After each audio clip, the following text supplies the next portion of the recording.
Runners show off their stuff at the Hong Kong Marathon. Elsie Leung pessimistic about consensus over political reform. And deadly snowstorm hits Tokyo and eastern Japan.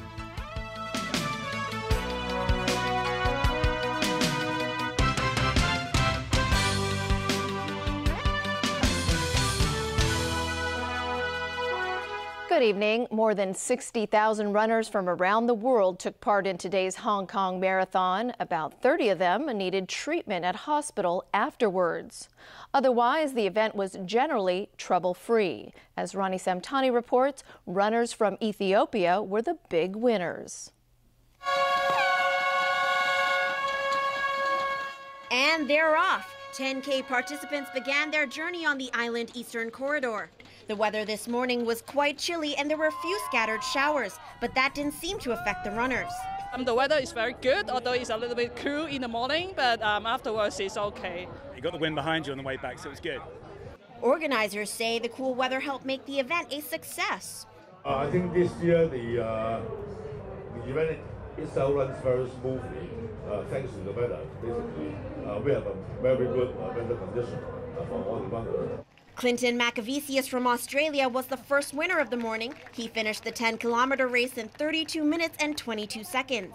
Coming in only 37 seconds later, Hong Kong triathlete Ivan Loh took second place. As for the full marathon, a clean sweep by Ethiopian runners. They grabbed the top 3 places in both the men's and women's categories. 27-year-old Gameda Ferreira was the first man to cross the finish line in 2 hours, 15 minutes and 5 seconds. And Regele Rahima Kadir won the women's event in 2 hours, 34 minutes and 53 seconds. Similar to previous years, today's race attracted a wide range of colorful characters.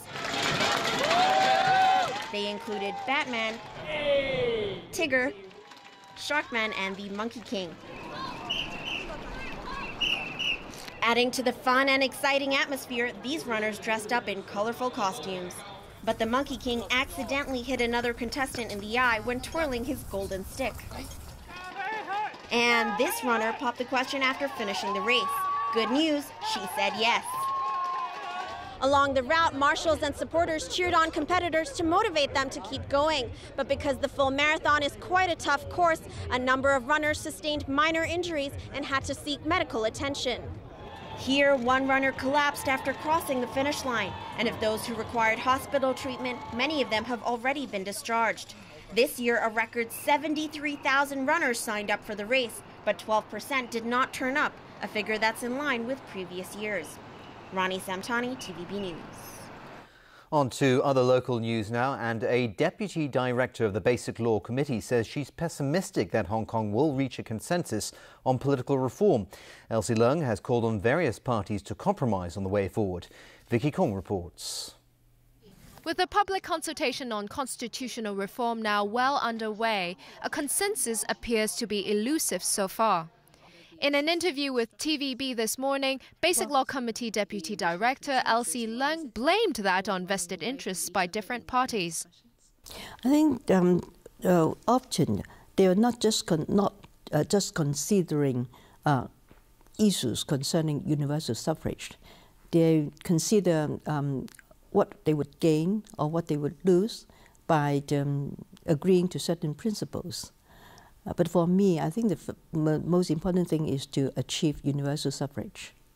And then for any imperfection of the system, we can always improve. The government, for its part, has voiced opposition to public and party nominations in selecting future chief executive candidates. Some pan-democrats say they will join the Occupy Central movement if the nomination process involves the screening of candidates. But there's division even among the pan-democrats themselves. Leung believes the key to narrowing down differences is to compromise under the existing framework and the basic law. The more changes you make, the bigger the changes, the more difficult it would be to come to consensus. But the point is that some people think that if you do not accept nomination by the people, by a certain number of people, then I am not going to discuss with you anything else. Now then it will be difficult to come to any consensus. The former Secretary for Justice also said the composition of the nominating committee in future CE elections should refer to the makeup of the 2012 election committee. She called that a practical approach and urged the Pan Democrats to accept it. Vicky Kong, TVB News. The financial secretary pointed out foreign labor and reclamation have helped to boost Singapore's economic development. As Evelina Leung reports, that's raising questions on whether Hong Kong should follow suit. On his blog, Financial Secretary Zhang Zhang praised Singapore's economic development. He said over the past decade, the Lion City has attracted many overseas employees. It now has more than 1.2 million foreign workers, accounting for 1/3 of its working population. Zhang also pointed out Singapore has reclaimed an extra 30 square kilometers of land, paving the way for its further development. Compared with Hong Kong, Taiwan, and South Korea, the financial secretary believes Singapore's development has been the most outstanding. But Zhang also wrote that Singapore's model can't be simply copied. He does believe Hong Kong lacks both talent and land at the moment. To solve this, Zhang pointed out that government measures, as well as the public support and understanding, are equally important. Chan Yan Chong, a management sciences professor at City University, says Singapore is more competitive than Hong Kong because the costs of foreign labor and construction are lower there. He also believes poor governance is a major reason why Hong Kong hasn't been as successful. And ahead of the financial secretary budget speech later this month, a number of groups took to the streets to voice their demands. Because in the last policy address, they have nothing for the middle class, so we look for more for the middle class in the finance budget. Other than some tax rebate, tax exemptions, we want to the government have a policy more on focus on the middle class. The middle class is now facing very difficult situation in that we do not have much to spare at the end of every month. We call for a $36,000 per year per baby tax deduction for the first 3 years of every newborn, and we also would like to see introduced by the government a $50,000 per annum tax exemption for spendings on parents' medical expenses. Evelina Lang, TVB News.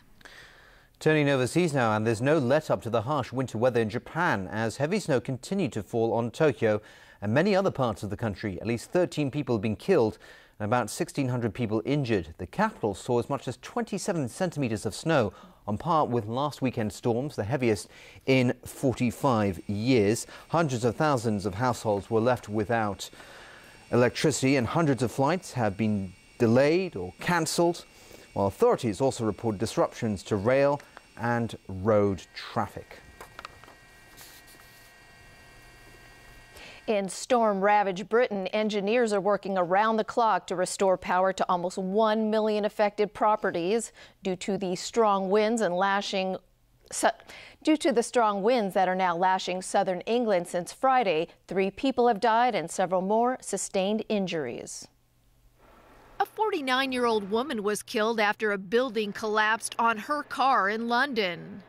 Then, a taxi driver was killed when his vehicle was crushed by falling chunks of masonry from a building. And an 85-year-old man died after a massive wave crashed through 5 windows of a cruise ship in the English Channel. More than 700 passengers were on the Marco Polo cruise liner when that same freak wave wounded several others on board. The Army had to rescue 32 people from a beachfront restaurant in Hampshire where massive waves came crashing through the ground floor.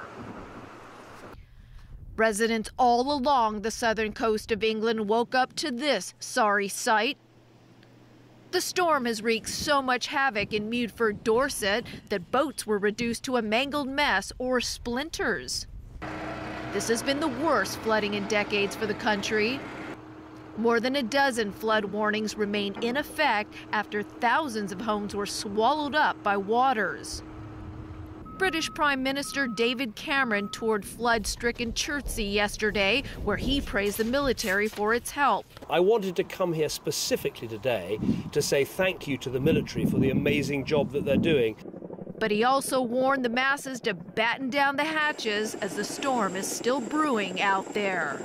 Tragically, the river levels will rise again, and so every sandbag delivered, every house helped, every flood barrier put in place can make a big difference. Critical advice for the masses living in southern parts of England where a high risk of flooding is imminent. Engineers have been working 24 hours a day to restore power to nearly 1 million people affected. Mount Kelud in Indonesia remains on high alert today because ash clouds from Thursday's volcanic eruption on Java has moved west over the island. The eruption sent a huge plume of ash and sand 17 kilometers into the air, and officials are warning people to keep their distance from the volcano. The spread of the ash cloud has forced the closure of several airports, stranding thousands of passengers. Residents have begun sweeping ash in and around their homes, but some 50,000 people who were evacuated remain in the temporary shelters. And still ahead in our newscast, Syrian peace talks going nowhere. The U.S. versus Russia in Winter Olympics hockey. And Chinese thriller shines at the Berlin Film Festival.